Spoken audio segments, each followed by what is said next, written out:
Pagrindinės pickleball taisyklės.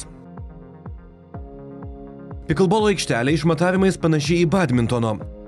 Tinklas 5 cm žemesnis nei lauko tenise. Raketės gaminamos iš kieto plastiko, kamuoliukai plastikiniai su skylutėmis. Pickleballą galima žaisti vienetuose ir dvejetuose. Geimas žaidžiamas iki 11 taškų. Laimima turint 2 taškų persvarą. 2,13 cm pločio zona abiejose tinklo pusėse vadinama kitchen. Negalima mušti iš oro stovinčioje zonoje, tačiau galima mušti kamuoliuką atsimušusi joje.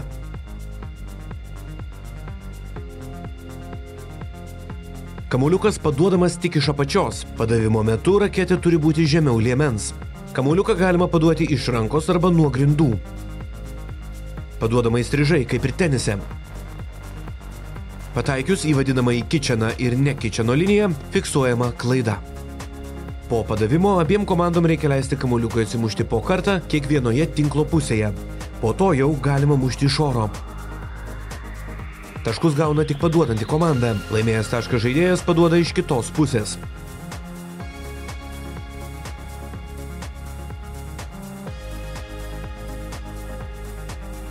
Praradus padavimą paduoda komandos draugas. Jam praradus padavimą, teisė į padavimą pereina priešininkams.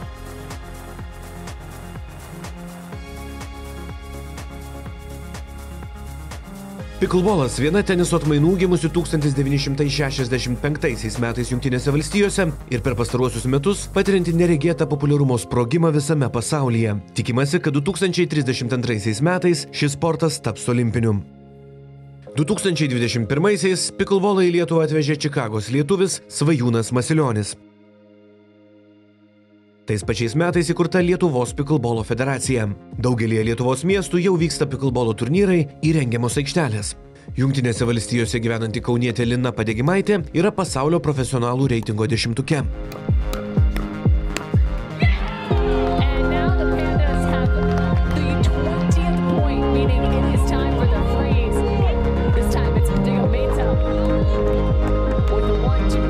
Daugiau informacijos pickleballas.lt ir @pickleballas Lietuva socialinių tinklų paskyrose.